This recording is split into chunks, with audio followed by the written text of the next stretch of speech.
大家好，有练习上一支影片画的材质球了吗？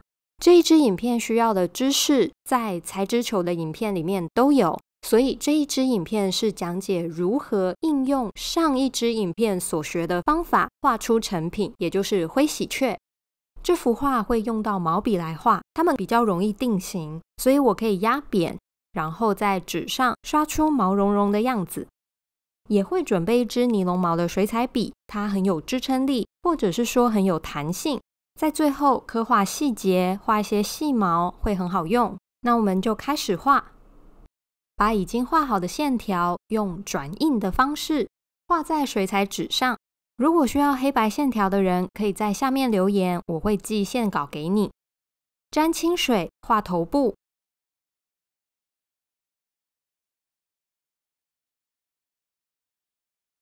再沾一点点钛金蓝，嘴巴上也可以涂一点。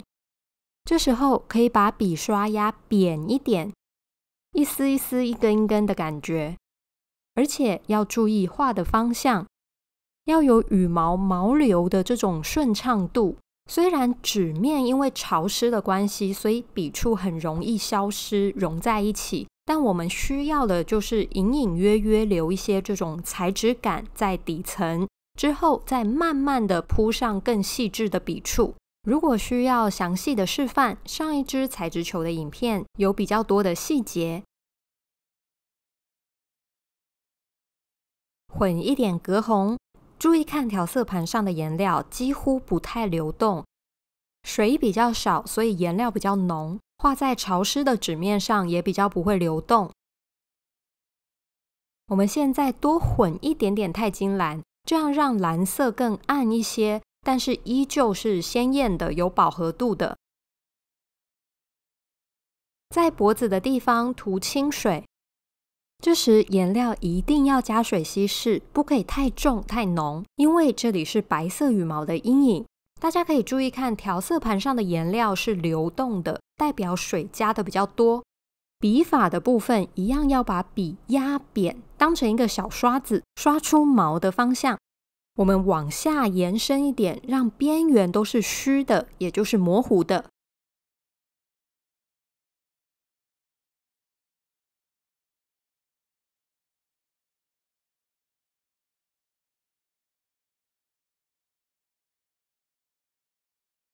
继续画，一样先涂清水。隔红加多一点点，因为我们要调出比较灰的颜色，但也要小心不要太多红。我们加红只是为了要让它有灰度，但是现在的目标是要调出比较冷的灰色，也就是偏蓝的灰色，所以要小心不要让它变成偏红色的灰。花下面的阴影红色多一点点，因为花的红色会影响到白色的羽毛。继续往下加红色，我们要调出很浅的红棕色，也可以说它是一个比较偏暖偏红的灰色。再更往下接近底部的地方要偏冷一点，所以要再加回一些蓝色。如果纸干了，可以喷一点水，维持纸的湿润，这样画上去的笔触边缘就会是柔和的。要注意喷壶拿远一点喷，不要离纸太近。太近的话，喷出来的水可能会破坏刚刚画下来的笔触。加红色，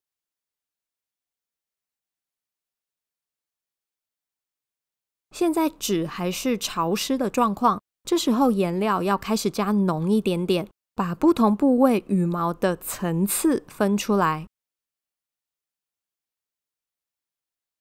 靠近腿部的羽毛方向有一点两边往中间生长，所以要注意我们笔刷的方向。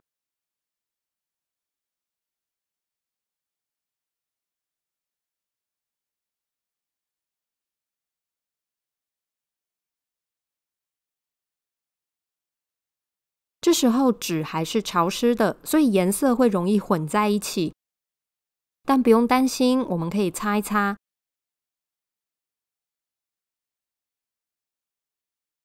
补一点红色进去，让它有红棕色的饱和度，也可以说不要让颜色灰成一片，在中间加强一点红色的辨识度。慢慢刻画羽毛，这时候纸还没有干，所以画羽毛上去的时候，边缘会比较柔和。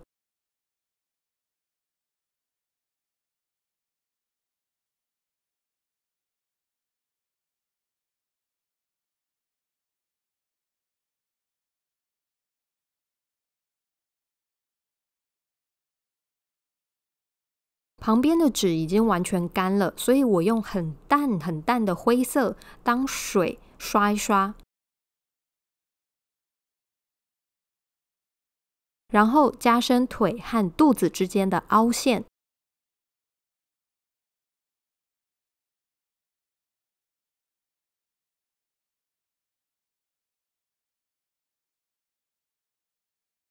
用吹风机吹一吹，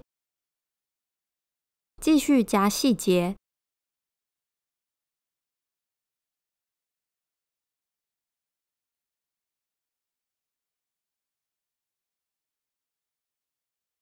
在纸完全干的状况下，来涂清水，往外涂一点。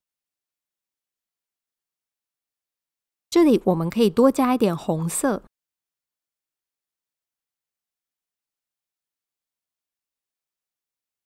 这个部位有透出后面蓝色的翅膀，所以我们加浓太金蓝。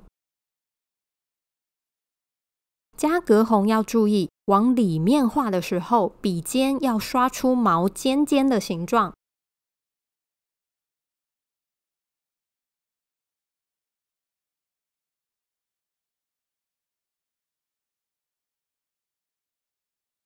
来画尾巴，尾巴不用画得太精细，让它是朦胧的状态，所以颜色也不要用太鲜艳，加一点红色到蓝色里面，降低蓝色的饱和度。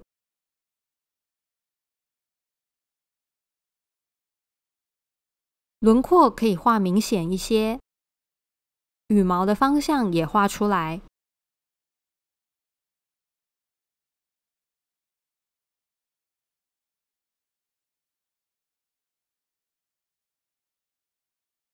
回到上半身，我们已经奠定好大致的颜色和明暗，现在可以继续加细节。涂水，背后的羽毛是棕色，不过我们越往后可以多加一点蓝色，让它看起来有往后退的立体感。回来增加腿部的立体感，一样都要先铺一层水再上色。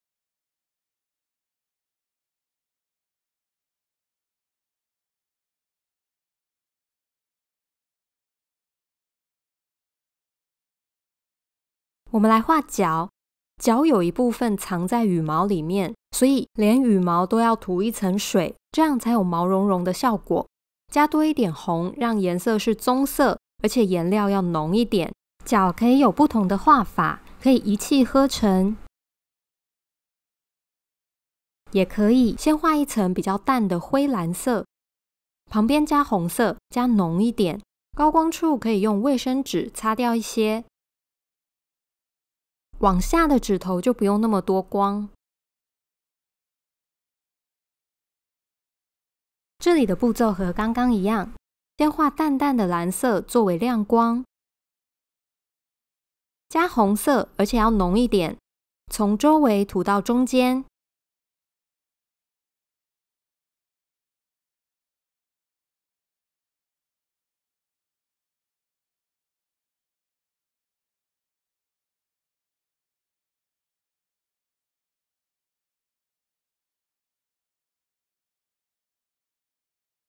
画另外一只脚，一样涂水，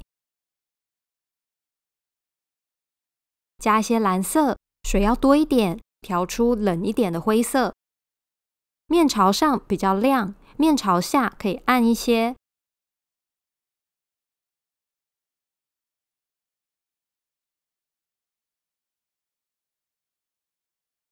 开始画树枝，我们每一样东西都先画到一定的程度，就可以接着画下一个东西，确定整体画面的平衡，然后再慢慢细画，先定下来大概的立体感。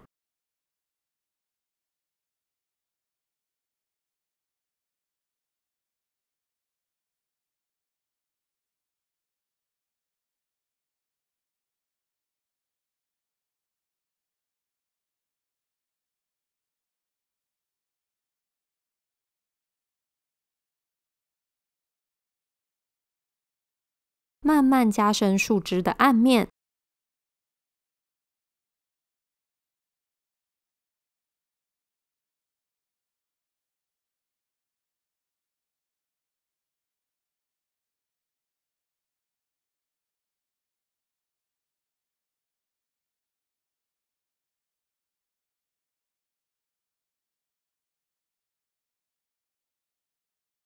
往上画，用偏蓝的冷灰色。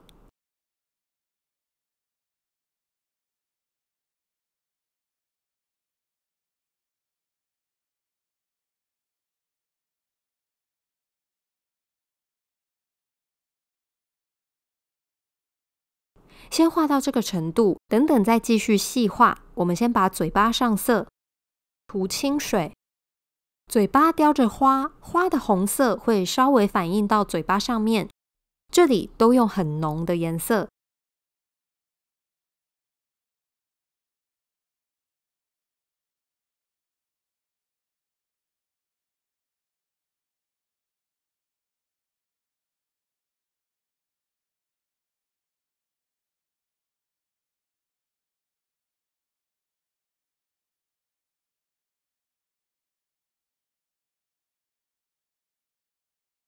眼睛连到嘴巴的地方是有一点凹下去的，像是眼眶一样，所以我们把颜色加深。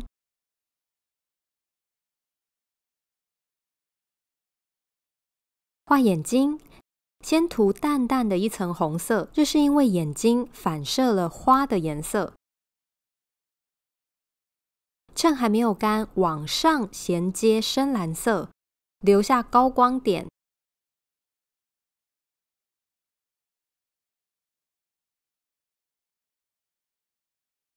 周围的毛可以再细画一些，在纸完全干的状况下涂一点水，不用太湿，因为我们要刻画细节。如果太多水的话，又都会糊在一起了。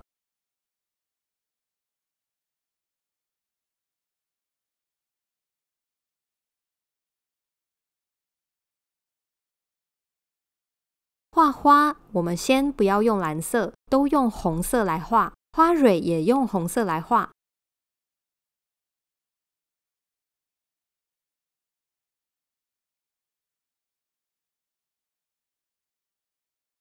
先染一层淡淡的红色，这时候再调和钛金蓝，画出深红色，作为阴影明暗的变化。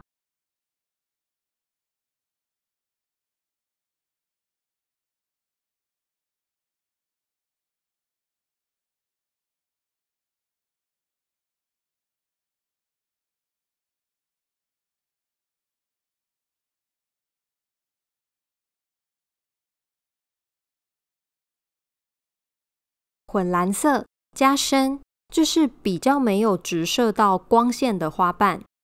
再深一点的颜色来画阴影，可是要小心，也不要加太多蓝色，不然调出来的颜色会变成灰色。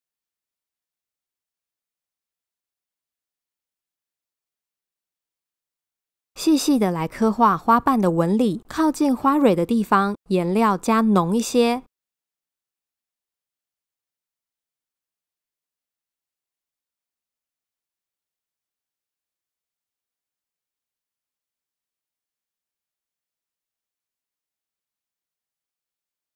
继续铺一层淡淡的红色。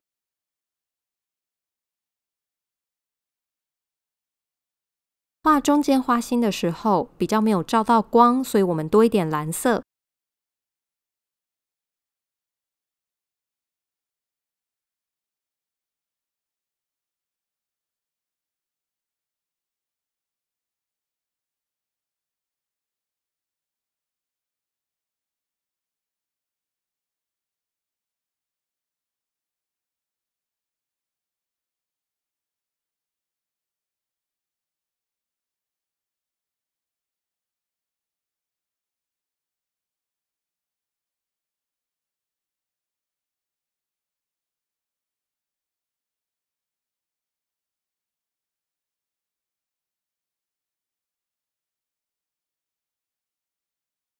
画花苞，花苞比较简单，就像画一个椭圆形的球体一样。主要注意的地方就是亮部、明暗交界的地方，还有暗部的反光，这3个部位描绘出来，就有了大概的体积感。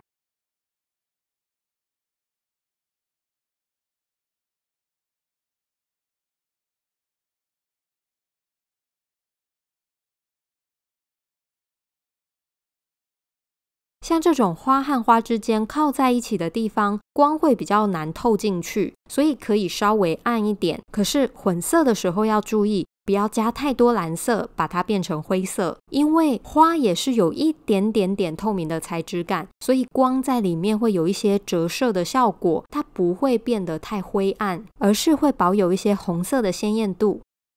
画花投影在树枝上的阴影，多一点点红色，因为光会照射到花上面，然后再反弹到周围的环境上，所以环境的颜色都是会互相影响的。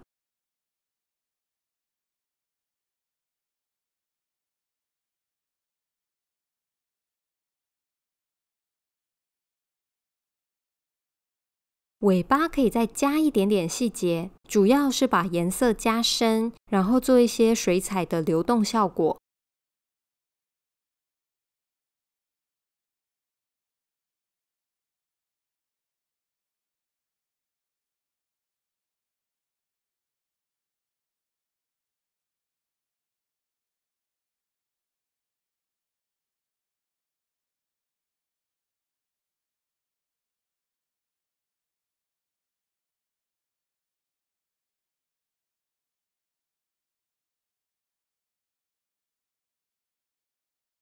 羽毛再多加一些层次感，不要很厚重的一片白色，所以中间加入一些淡淡的红棕色，在各个部位都可以加一些羽毛的纹路。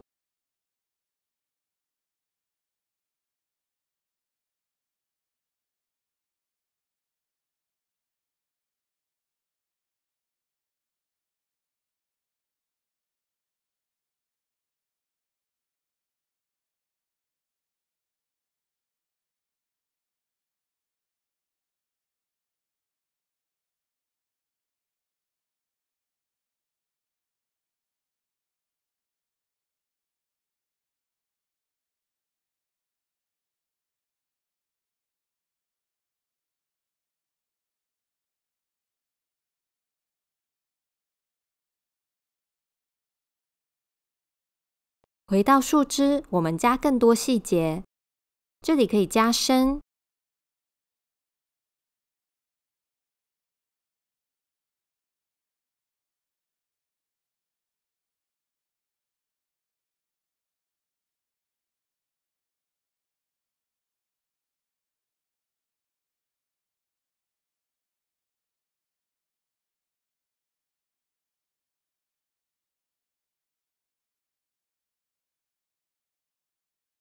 笔法可以借用一点点国画的用笔方式，用笔侧，还有逆着的笔法。这个阶段我们还是用水融合一下，不要做出太突兀的笔触，等等再一层一层叠更多细节上去。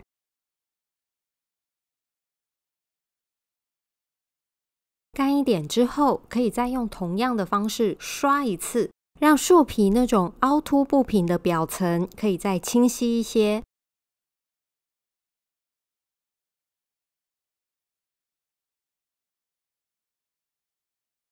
我换了小支一点的笔，这样让树皮的材质感可以更细腻。现在我们可以使用干笔画法，也就是让笔毛的水很少。往上可以不用那么多痕迹，不要一整根树枝虚实都相同，可以说有一些画的模糊一点。如果大家觉得这一支影片还不错，请花一点点时间帮我点赞，也可以留言，或者是分享给有兴趣的朋友们，也别忘记要订阅哦。谢谢大家，下一次我们会练习灰喜鹊的背面，重点是蓝色的翅膀，而且我们已经学习过灰喜鹊的调色，所以在已经学习的基础上多增加一些变化，既学习新的东西，又可以巩固原本的知识。整张图画到这里已经差不多了，我们下一次见。